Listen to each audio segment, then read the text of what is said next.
Born in Boston, Massachusetts, where she went on to graduate from Boston Latin School in '83.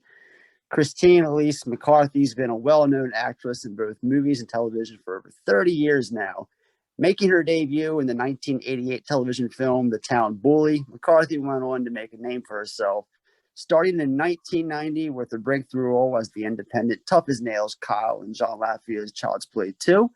The same year, she would also take on a role in the final season of the ABC drama China Beach, which she considers her best professional experience as an actress. The following year, she would receive the role that most fans probably know her from outside of the Child's Play franchise as the character Emily Valentine on the hit Fox show Beverly Hills 90210, before playing Harper Tracy on the second season of ER. Outside of acting, she's also been busy as a filmmaker with her award-winning short film Bathing in the Single Girl, celebrating its 10th anniversary just last month, as well as a writer with her full-length novel of the same name being released in January 2014. She's been involved in a number of film festivals. She's been a producer of various reality shows. She's a photographer, a YouTube vegan-based cooking channel host. She has the most beautiful stomach, Miss Christina Elise McCarthy. Thank you so much for joining us today. That beautiful stomach thing is a quote from the film. It's not any part of my Yeah, of course. My stomach has got things to be desired these days. But anyway, thanks for having me. Nah, actually, I just watched that about an hour ago. Good job. I had never seen it prior to tonight, so I really did like it a lot. I'm not just saying that. Thank you. All right. Guess who's back? Let me start. You back, Jonathan? Yes, sir. Go ahead, but do your thing. Okay. I'll start with the first question then. So the first question I have, Christine, is what motivated you to get into acting? Was being an actress something you always wanted to be when you were younger? No. I was always a really shy kid. I'm still actually pretty shy, so acting was never a thing I wanted to do. I never was in the drama club at school or anything. I was just absolutely petrified of any kind of public speaking or that sort of thing. Right. But I was a big film fan. I was a big film fan of old Hollywood movies, classic movies, and the film noir movies. And I collected Pulp Fiction, 1930s, 40s, and 50s, and 60s, even paperback novels of detective fiction. And when Blade Runner came out, it dawned on me that Blade Runner, the first one, was sort of a reinvention of the whole film noir genre. And I thought, oh, what a great reinvention of an old, art form. I thought maybe I would go to film school and be a director, and then, take that baton and try to go on and continue making films in that film noir, modernized film noir genre. So I went to BU, went to Boston University for a year to film school, and it seemed stupid to go to film school in a town that didn't have any film industry. So I thought I should move to California and take a year off and establish residency, and then go to a state school here for less money than BU was costing me. And also do some internships and learn my way around so that when I finally graduated college, I would hit the ground running rather than graduate in Boston, move here and start from square one. But I got here at 19 by myself. I didn't know anybody.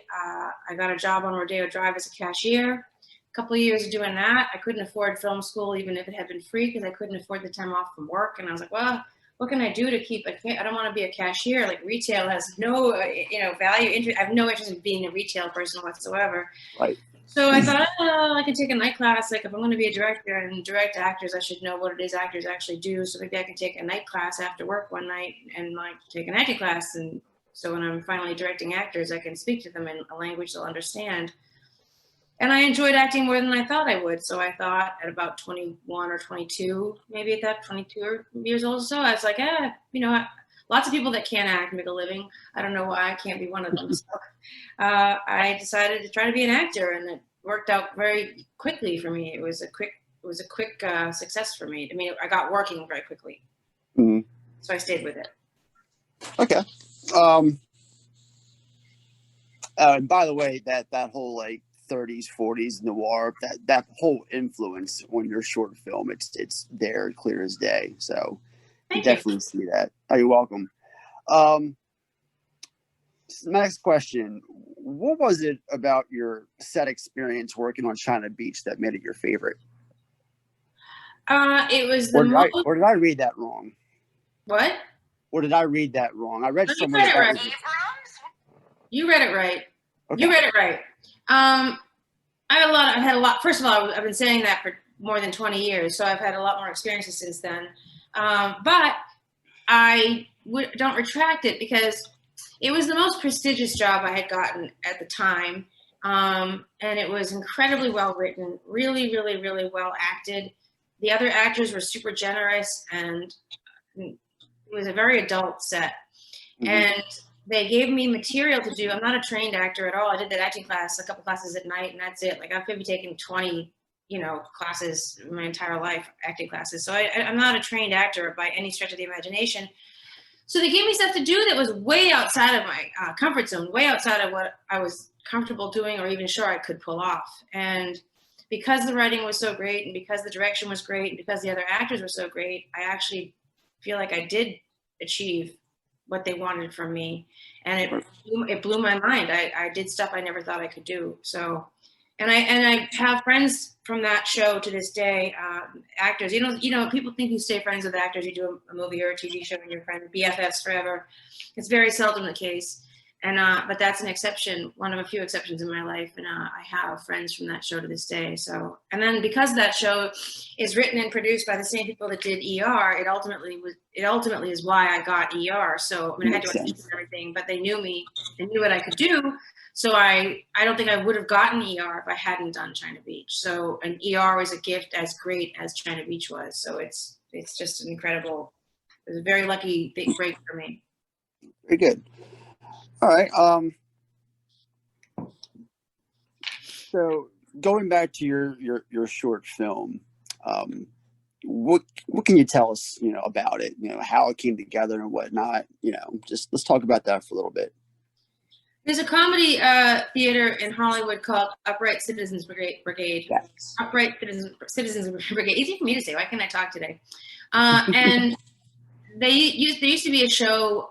It's right down the street from me, and they used to do a show called 4 Stories in a Cover There, and it was 4 people reading like a 2,000-word true life comedy essay about themselves, and then 4 people doing that, and then 1 person doing a funny cover song. So it was 4 stories in a cover. And my friend, who's a writer, and I used to go to it all the time. And then one day she challenged me. She's like, "Hey, why don't we both write a piece and submit and see if we can get involved and be on the stage rather than in the audience sometime in the future?" So I did, and I wrote the piece that is now that short film. And she didn't ever submit. She bailed on the whole thing. But I'm glad that I did it because they said yes, and I did it.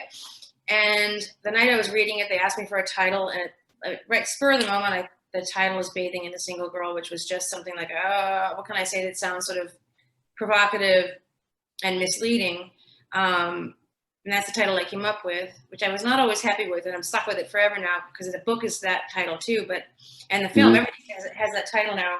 But it's also there's a book called "Sex and the Single Girl," a classic feminist book called "Sex and the Single Girl" that is sort of an homage to the title.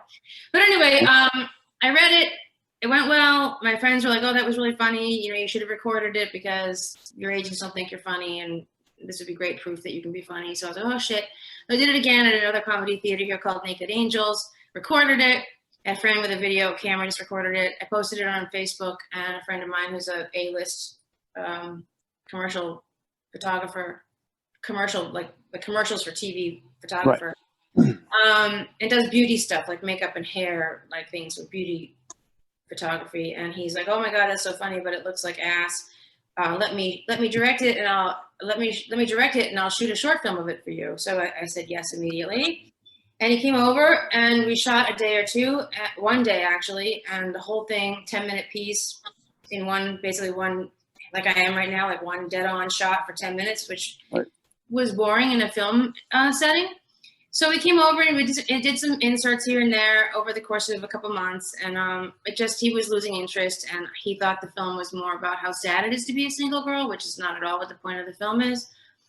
And so he got frustrated with me, and he's like, "You can have the footage. I don't want it. Good luck with it." And so I got another friend to shoot the balance and over a couple of days. So it was shot 5 days over the course of almost 9 months. And and so I directed it ultimately and cut it together, and that's what it is. And I didn't change anything from what I said on stage. So the piece that was written to be read in front of a live audience, which there isn't one when you're in a film environment. I have to explain or make it clear why during the film I'm talking to an audience that isn't there. That's why there's these cabaret scenes that explain the talking and the breaking of the fourth wall. Right. Of course. All right. So how and when did you discover like the burlesque influence that you seem to have developed later in your career? Is it something you've always had? No, Betty Page. I've been a huge Betty Page fan my whole life, and all that Marilyn Monroe fan and old Hollywood. That's all part of the same thing. That hyper femininity. I don't know why I cannot talk today. All right. I recorded 2 episodes of my channel today. Like I'm kind of talked out, but it's always been an aesthetic. There's the gumshoe, the tough, fedora wearing gumshoe, and the sidekick is this femme fatale. So that's always been part of that same aesthetic for me. Gotcha. All right. So I got one question as far as Beverly Hills is concerned. I'm sure other people have more. What's your favorite story? And, about your time on set? Because you were in 12 episodes or something like that? Yeah, 12 or so over the course of 4 years. Okay. Yeah. Just, do you have a favorite story in particular? And why is it about the time you forced poor Jessica Alba to look away? I don't have a favorite story. It's also obviously a great job for me. It was the most high profile job I gotten ever, really. And it like China Beach giving me ER, 90210 gave me BH 90210 last year. In 2019, we came back and did 6 episodes of another show. So, I mean, it doesn't get better than that when these old jobs from 30 years ago drop back in your lap, another huge gift. So I don't have any favorite no, it's okay. But the Jessica Alba thing, obviously I caused quite a scandal when I called her. I said she was a fucking liar, but she's not a fucking liar. I just tend to speak too frankly, and I forget in these podcasts, I think they have small audiences. It never crossed my mind that People Magazine or whatever would be trolling through the 90210 podcast to get some fake scandal bullshit. Oh, they'll run with everything. Oh yeah, definitely. But the reason I said what I said is that first of all, I don't know why she's talking about it. It was a long time ago, and she's had an amazing career. She's, she's got this company. She's a multi-million-dollar company. It's a weird thing to talk about. But, and the fact is she may well have been told by some crew person or by another actor or an extra on set that that she shouldn't do that. But the way it was, letting it sit out in the world the way it was unanswered, it suggests that the main cast were dicks, and the main cast were saying that bitch can't look at me, which knowing them, none of them would ever behave that way. And the person she did all of her work with was Jenny Garth for the most part. So if anyone was a dick, it would have been Jenny Garth. Gotcha. She's the one she did her work with, and that's just, Jenny doesn't roll like that. So I just felt like they're my friends, and having kindled all that, our relationships just so recently as last summer in 2019, I was feeling protective of them, just to say that, to be the counter voice that that's not how those people behaved. So I called her a fucking liar. But the fact does remain, somebody could have told her that. It just wasn't somebody in the main cast. Gotcha. Okay. All right. So the last few questions I have are about, I saved the best for last, Child's Play 2. I just had to get into it. It's a huge favorite of mine. First off, how was the process of getting the role of Kyle? Same as almost every job I've ever gotten. It's like my agent, there's a thing called breakdowns that still exist, where the casting director breaks down the script for characters, and they say, oh, Kyle, 17, and then a 3-sentence description of what she's like. Usually the lines are taken right out of the script. And then every agent in town gets that, and they go, oh, I have these actors that would fit that bill, and they submit those actors to the casting director, and then the casting director picks the ones from that giant pool that they care to actually bring in and see. So that's how it worked for me. I got submitted. I went in. I didn't get it the first time through. Oh wow. I but I got a little rash of work at that point in time. I did an episode of 21 Jump Street, and the day I got home from Canada from doing Jump Street, I booked a Baywatch. And I was doing Baywatch when they decided that they hadn't found the girl for Kyle yet, but maybe they had overlooked somebody in the first round of audition. So they brought back the people they thought were near misses from the first round. So I went back in, and I don't know if this is the truth of it. You have to ask the people that were in the room watching me and making the decision. But from my perspective, the difference in my energy was I was working. Like, I didn't have that stink of desperation on me that you have when you're pretty much always when you're auditioning and you're just a working actor and every job means so much. But I had like a 10:30 call time in Malibu, and the audition was at Universal City, and I was like at 9:30. They brought me in early. They came in early to see me because I had a set call, and I just didn't have time to fuck around or be nervous. I was like, "Hey guys, great, thanks for having me back. And here's the scene. Gotta go. I gotta hit traffic and get to the beach." Right. And I think that cavalier attitude helped me the second time around. Right. And for full disclosure, if I may describe how much of a fan Ed is of the movie, he actually is a fan of Kissing Chucky, but that's a whole nother story. Shut up. You mean my Kissing Chucky series? I've got a whole photo journalism and photo essay of me kissing Chucky. So okay, Google it. Yeah, there's just so much to love about the film. I personally feel it's vastly underrated. What's your personal favorite thing about the movie? Are you a fan of it? Of course I am. Vastly underrated. Vastly underrated in what world? Overall, I just feel like a lot of people just give it crap. All the sequels in general. You mean is competing with like films that are not horror films, or not, or it's underappreciated in the horror community? The horror community. I feel so unbelievably not underappreciated in the horror community. It is not. It is, first of all, it's one of the longest living franchises of all, right? It's the only. I agree. It's the only one that's still true to the first one. Is like not. Hasn't been totally reinvented. Like, let's get out with those characters and reinvent the whole story and start with new people and a new, it's never happened. It's never reset. Any character ever. I know I'm not answering your question directly, but I'm going to. And anybody in it that's introduced remains a real thread through the whole thing, whether they're a doll, Tiffany, or Glenn and Glenda, or Alex and myself. We're both. That's an unheard of thing to do. I think in a franchise that is that old. But I do horror conventions all the time, and overwhelmingly Child's Play 2 is the favorite of the Chucky series. Thank you. I was going to bring that up about your always appearing at conventions.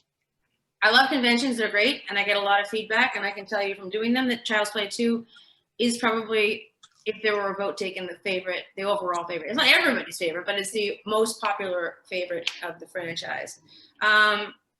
And Chucky, I think Chucky's is in the big five of like the all-time great horror franchises. So I agree. Oh yeah.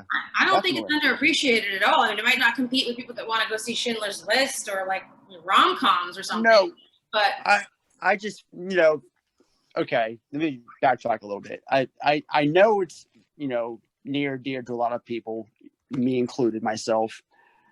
I feel maybe it's just an overall. Maybe I'm just comparing the wrong people to this conversation, and just people with the mentality of it's the sequel, so it sucks, but I agree with everything you're saying 100%. And I love the film myself. It's my favorite of the franchise. There's so much to love about the movie, and it just celebrated its 30th anniversary 2 months ago too. So yeah, I sympathize. I'm sort of a purist myself when it comes to many things, from pizza to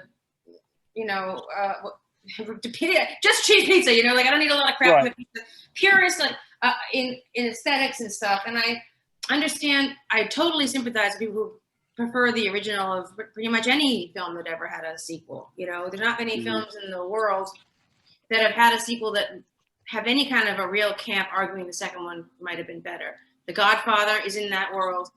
And I think that Child's Play 2 is in that world. But I the first agree. one's great too. They're all great. That last Halloween, not this one in 2020, but in 2019, I watched them all on Halloween. I watched all 7 of them in a row. And they hold up. They're good. They're very, very different. I love the evolution of Dawn's take on things and Dawn's tone throughout the thing, and keeping the whole series relevant as to the time, like when Scream came out and self-referencing films and more comedy was into horror. We did that, or he did that, and then that sort of petered out, and he went back to straight horror, and now he's going. And now TV is where the edgiest. I'm going to get into that, definitely. Hey, Ed. Edgiest stuff coolest stuff being made is on cable. It's not in the movie theater. So now Dawn's going to cable. So, you know, I don't know what kind of Child's Play 2 haters you talk to, but it's not. Don't feel bad for checking for Child's Play 2. No, believe me, I love it. It's my favorite as well. So, Jonathan, were you jumping in on something? Yeah, because we're gonna be hitting up time for our next guest in 15 minutes or so. I'd like to get some fan questions, if that's okay. Yeah. Yeah, that's fine. Go for it. First up, Ray, you had something. Hey, Christine. My name's Ray.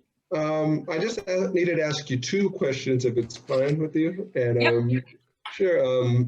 What was the attributes that you liked about playing Emily Valentine? What was the what? What did you like about playing Emily Valentine, her character? When I auditioned for the character, the prototype in the breakdown, like I mentioned earlier, was a Julia Roberts type with cascading red curls, and she could ride a motorcycle and play guitar and sing, none of which things I can do. She's like this drop-dead gorgeous Julia Roberts type, which does not describe me. And I can't suddenly become Julia Roberts type because I want that job. So I went in as myself. I went in as the girl you saw on camera. I went in with that short blonde hair and the roots because I was poor and couldn't get the roots done in time before the audition, and I wore my own sort of punk rock clothes. And they changed the character to aesthetically, you know, fashion-wise at least, to be me. The story didn't change for her much, though. She stopped riding a motorcycle, she stopped singing, and she stopped playing guitar after the first episode because I can't do those fucking things. So it was really awkward to have the character do it if the actor couldn't do it. So all that went away. But it was fun. It was hard, actually. The first episode was great. I thought the moral of the story in the first one was don't judge a book by its cover. Later, as the season went on, it became you can judge a book by a cover because she looks kooky and look at her, she's fucking crazy. That sort of bummed me out, but they redeemed her and it all came around. So. All right, number 2 question was, what was it like to work with Luke Perry and Shannon Doherty on the set of the 90210 show? Luke was the nicest person there for me. Luke, I didn't do a whole lot of work with Luke in the first episode, but I did some. But he would make sure I had someone to have lunch with, or I knew how to get, to my trailer or to the wardrobe fittings. And he was really, really generous and kind, which is incredibly unusual for a series regular to look out for. I was only meant to do 1 episode, by the way. It was 1 with a promise if it went well, I could do more. So as it stood, I was just a 1 episode actor. So regulars don't pay a lot of attention to that sort of actor on a set typically. He was really, really kind to me. Shannon, the girls were, it was the early peak of their fame, like the shit hit the fan for them in a good way. And they were busy, they were busy out being fabulous, and they're a lot younger than I am. And so they didn't have a lot of interest in me, and nor should they have. But the work that I did with Shannon in that first episode is my favorite work on that show. She's intimidating. She can be intimidating. I'm not intimidated by her now. We're friends. But then on episode 1, and it's Shannon Doherty, I'm like, oh my God, we're having a fighting scene, a combative scene. And she's coming at me like she's good. She's a talented actor, and she brings it, and you believe her. And kind of like my experience on China Beach, because what she brought was so authentic. It brought stuff out of me and elevated my performance. So my working with her is my favorite work on that show. Thank you for that question. Awesome story there. Chris Fox. Chris Fox. Where you at, buddy? I see that. Hey, this is Okay. David. All right, David, go ahead. No, Chris Fox didn't just start talking. I thought I heard it. No, that was David. David, go ahead. Hey Christine, how you doing? I'm well, David. How you doing? Pretty good. So on the set 90210, how did you like meeting the cast and characters? I loved it. It was really scary because they were so famous and they were on the cover of magazines, and I'd never been on a show that was that sort of teen phenomenon. They're all, I mean, it was scary. It was really scary. I was a new kid in school, sort of, and I was playing a new kid in school. So, I mean, that worked for the character, it worked for my performance to be nervous and sort of out of sorts, because that's who Emily Valentine was too. And then I was wondering, I love 90210 the show, and I was wondering what went on in the set when you're like playing the part of your character.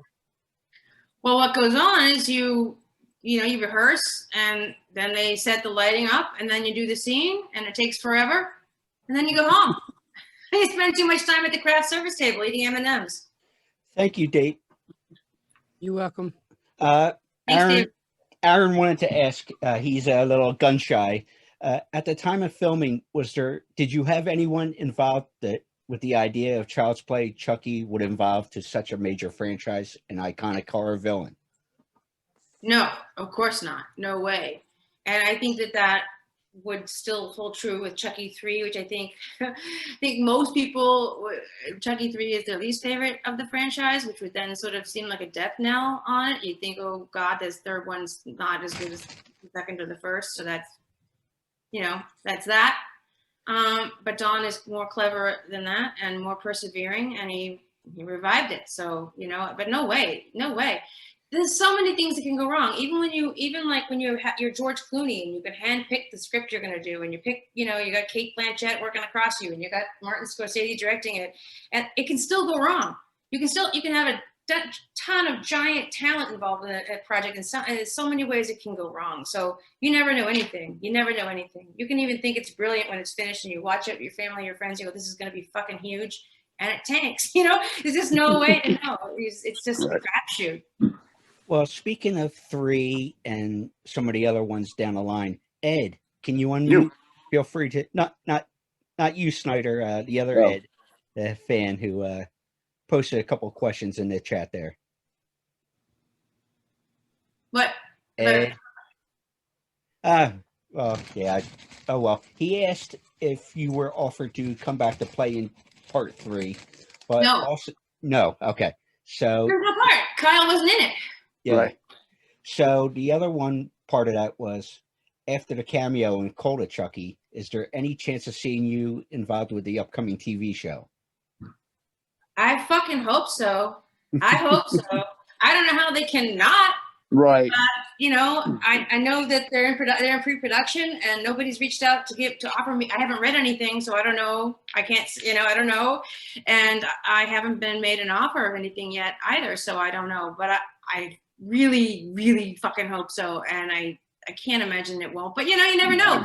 And then COVID fucked everything up. Like it was supposed to have gone into production in the fall of last year, and it got pushed because of COVID. And now it's not going into production until like March or something. And who knows if that could get pushed too with the way things are going. But yeah, honestly, I really, if they ask me, I'm saying yes.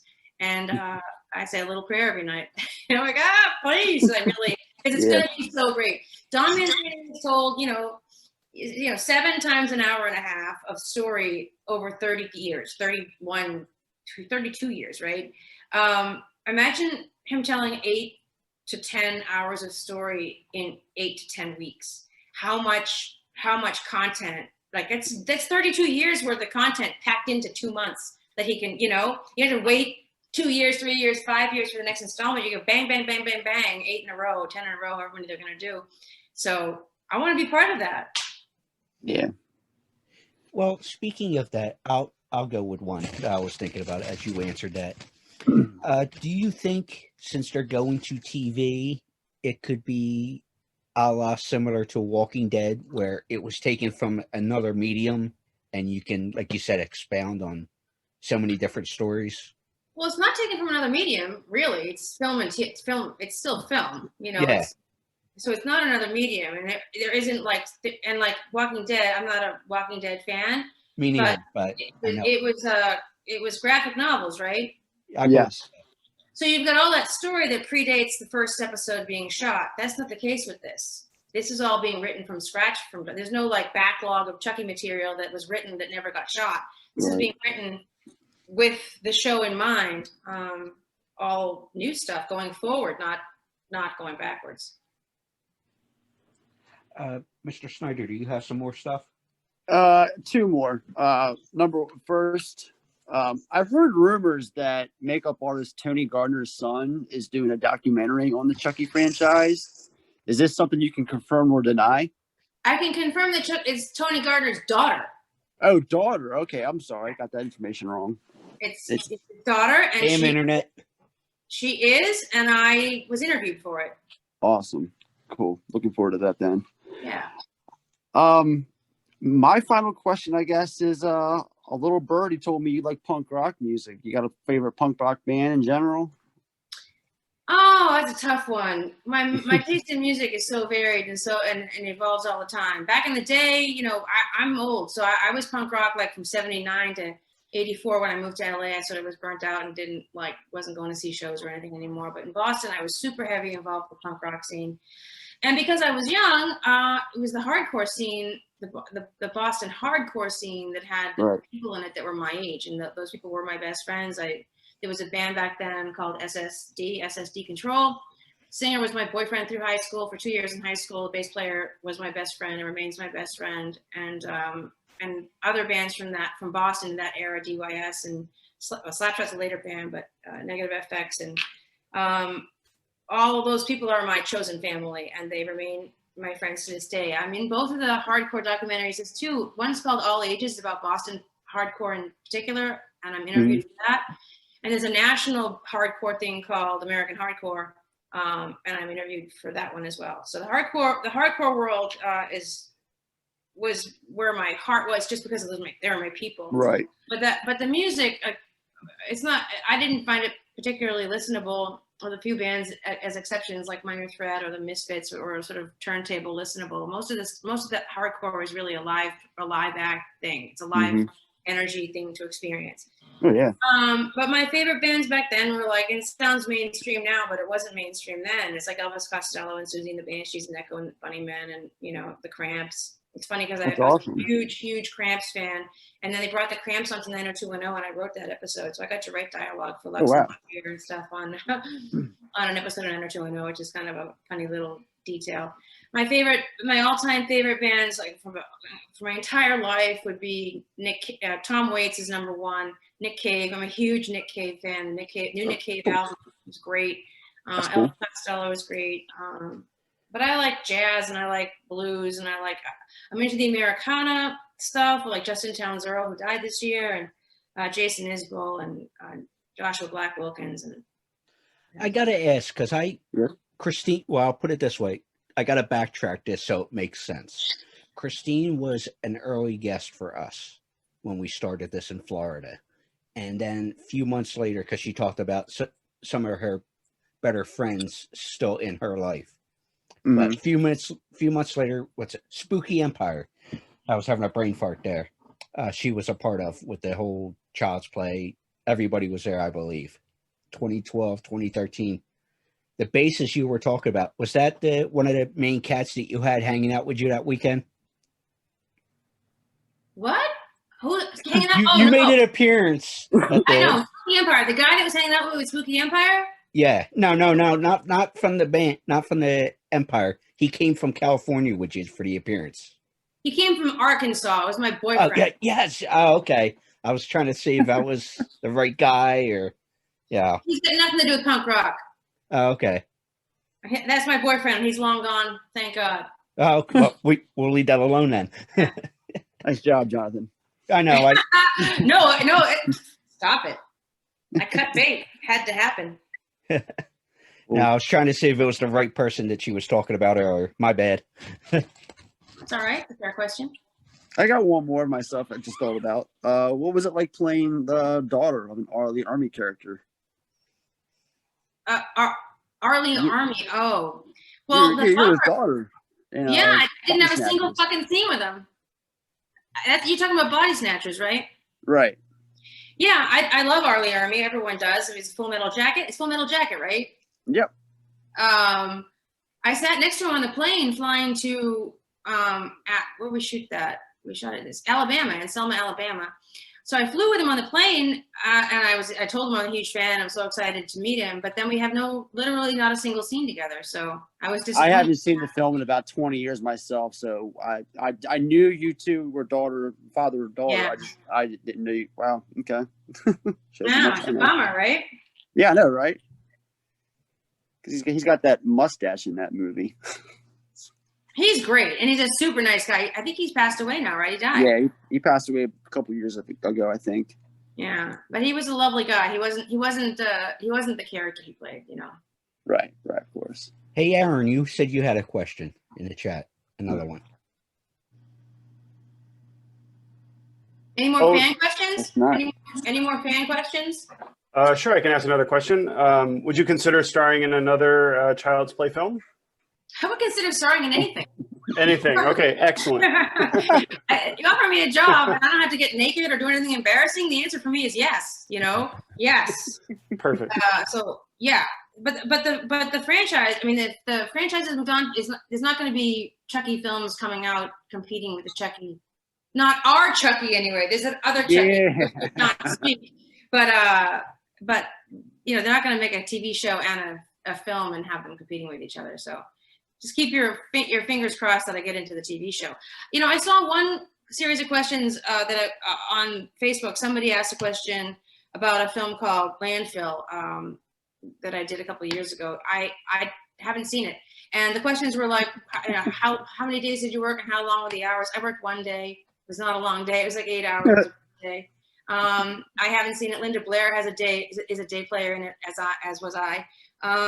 But I have yet to see it, so I can't. I have no inside scoop, and I just did the 1 day of work. So it's a small. I play a cop. I play Officer McCarthy. I play. So I don't have any inside information. So I can't. I'm sorry. I can't do better than that with that question. Mr. Ed, can you take the reins for a second? Yeah. Yes, you. Huh? Yes, you. All right. I'll think of something. Well, hey, my shift was 3:15 to 3:45, right? It's 4 o'clock. No reason to, don't. I'm sorry, we're I having have one. delay with Linnea. Okay, all right. I've got one. All right, cool. Hi, Christine. I'm Greg. Hi. So I heard you mention Susie and the Banshees. Are you a vinyl girl or are you streaming only? Oh, Have you seen all the reissues? I have my old vinyl. So I still have my old vinyl. What sucks for me, I mostly listen to music through streaming, I have to admit, primarily because my turntable sucks in that it doesn't allow you, it doesn't repeat or turn off. It just plays through and goes shh in the middle. Same with mine. Eternity, which blows. And we're all spoiled. You don't realize how short 5 songs, how fast that goes by. Because most vinyl has 5 songs, for the most part on each side of an album. So 5 songs are gone, and like an hour later, you're like, where's the music? And it's been shh forever. So it's frustrating. Unless I have people over or actively like having like a turntable party, I'm a streamer. Awesome. Thank you so much. The reissues are they were beautifully done. Really? Especially Superstition and the Rapture. Those, the last 2, they were phenomenal. Well, Different style for her, but good stuff. like she said, she has gone a little extra for us, so we do appreciate the time. And Christine, thank you so much. And by the way, before we let you go, that's what I was looking up and asked for them to take the reins. Has anything happened with Grasshopper? Well, yeah, it's a short film. So have you seen it? I saw it down at that same convention. Oh, right, the screen there. It won Best Actor. The Jason Thompson, who was the lead actor, and it won Best Actor at there. It just did what short films do. Short films have really one world they live in, and that's festival. It's film festival. There's no other place for film festival for shorts to be seen really. So they have a short lifespan for the most part. They do, they do a year maybe of festivals, and then they go online for the most part.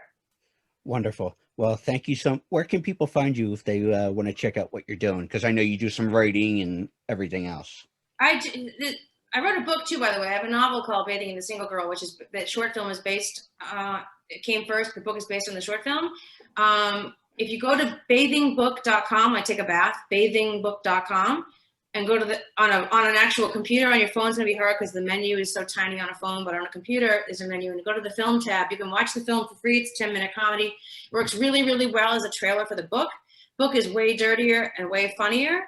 Book is not, it's dirty comedy, but it's not erotica. It's not sexy at all. It's horrible, embarrassing, regrettable, terrible experiences with horrible people, like farting in bed and that kind of thing. Super raunchy though, and I hope really, really funny. So Bathing Book, if you go contact, there's a contact tab and all the links are there to my channel, my YouTube channel. I got a vegan cooking show on YouTube called Delightful Delicious to Lovely, Delightful Delicious to Lovely. And my Instagram account and my Twitter account and my Facebook, all those things are in the contact tab at bathingbook.com. Christine, thank you. Yeah, thank you. Yeah. Thank you so much.